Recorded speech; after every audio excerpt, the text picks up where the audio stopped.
welcome to Ladies of Another View on Beck. I am Mary, and I'm joined today by Lori and Carmen. So if you think it's a rerun from Tuesday because it was the three of us then, it's not. Whole new show, very exciting show though, I will add. First of all, we're going to talk a little bit about what's going on with Hunter Biden. You know, it's kind of funny because when we started the show a year and a half ago, we were all over that subject. I know you weren't a host then, but Carmen, you were. We talked about it all the time. Yep. Nobody else did. Mainstream media was absolutely radio silent. But then we're also going to talk a little bit about some of the medical issues. Lori, being a nurse, we really appreciate your background because you've been really helpful, you know, getting some of this information out. And so we just have a great show planned ahead. And then we're going to talk at the end a little bit about the My Hometown series that has been going phenomenal. And you are just hitting it out of the park. We're going to do Maddock next, and we can talk about that in our fifth segment. Sounds like a plan. Yeah, so hang on to your seats or put on your seatbelt because it's going to be a wild ride today. But first of all, let's just jump right into that Hunter Biden laptop. I mean, unbelievable, isn't it? Yeah. I mean, it's funny how it was out there, and then was it the Post that put it in there really deep lately? Well, yeah, just kind of hinting around like maybe there's something going on. Mm-hmm. And it's like we knew it was true the whole time. I mean, we even have. It was, first of all, it was the shop owner notified the FBI. Yep. And then it's like they didn't do anything about it. It wasn't a big deal. So he turns it over to Rudy Giuliani. But before he does that, he goes ahead and he makes 3 copies of the hard drive. So smart man, but now he's been, I don't know, just a little bit of issues going on. Well, I think we should back up too, though, because he said that he contacted Hunter Biden's people several times and said he needs to come pick this up. It wasn't like he was just trying to get, turn it into the authorities for some reason, because he had gone into it and he had seen some of the things on there and he thought, this isn't good. This guy needs to come and get this thing out of my shop, right? But Hunter never showed up. So that's when the whole FBI thing started and then on to Rudy and stuff. So I just wanted to throw that in. Absolutely. No, and then there was a quote from a journalist today, or I shouldn't say today, within the last couple of weeks or so. But let's take a look at that. It's from the Washington Post. The Washington Post and the New York Times recently confirmed that Biden's laptop and emails were real after ignoring and then disparaging the story as Russian disinformation at the height of the 2020 election. So that had been going on for months. But we have a couple more quotes here.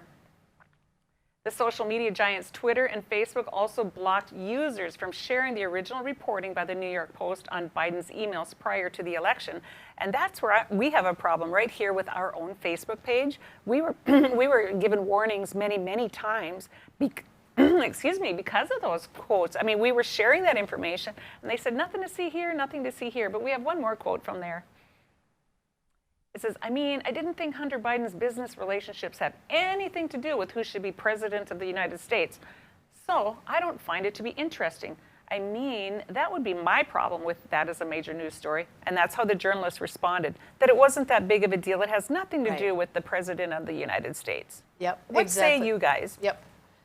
Well, do you remember when Trump was president, how they were trying to attack his, is it 4 kids, 5 kids? Yes. They were trying to find everything dirty on them for the whole 4 years, and they couldn't find anything. So, but this wasn't useful information?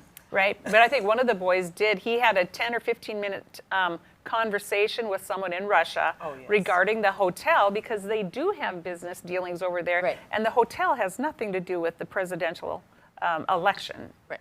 So that, and he was scrutinized for that one phone call. Right, but yet Hunter playing right into the position of power that his dad had been in as a vice president.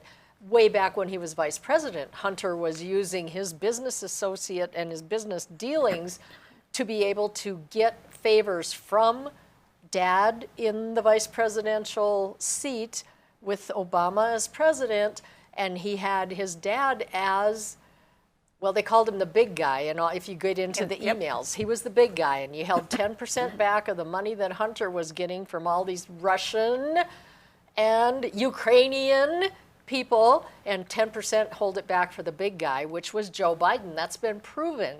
And finally, this is starting to come out, and I am so thankful. Because you had 50 of the top, was it CIA people that signed off on a letter that this was all Russian disinformation, Hunter's laptop, back before the election in 2020. That's just wrong.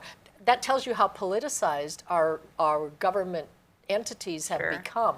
They're not supposed to be one side or the other. They're just supposed to do their job. Okay, so we also have a copy of the invoice just to prove to you that this was Hunter Biden's laptop.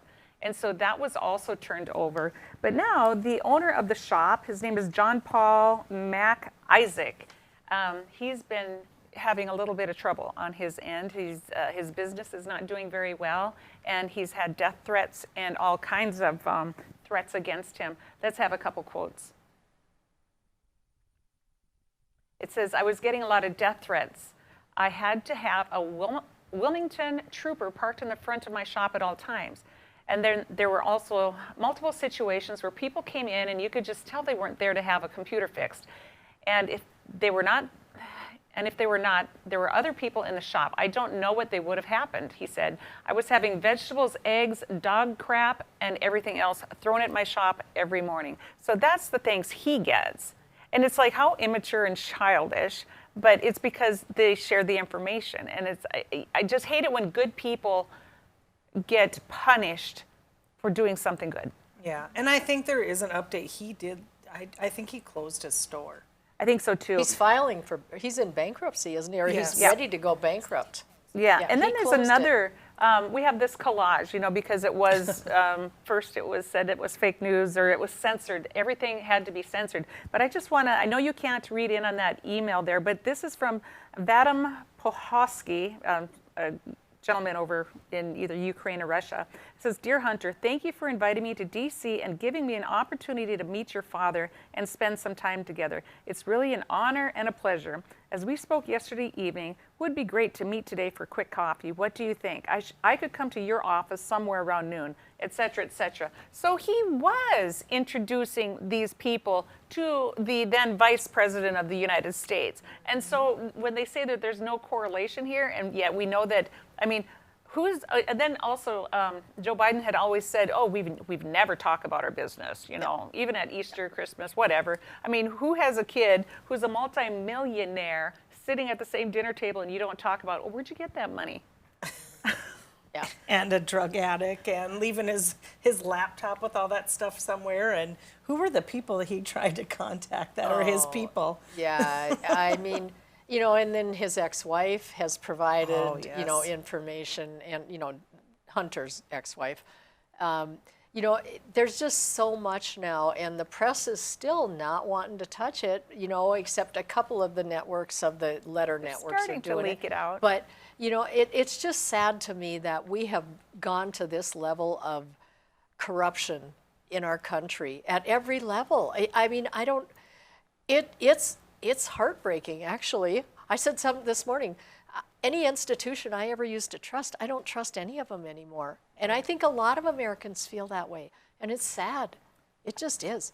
Sure. I guess the nice thing about it is, hey, we brought it to you guys, and this was over a year and a half ago when we started, and we were bringing it to you, and now all of a sudden it's true. But yet we had been criticized too. It's like, oh, what do those ladies know? Yeah. Well, we do know. We do our research, and we do share. And so if you need real news, you just come right back to Beck News, and we'll take care of it.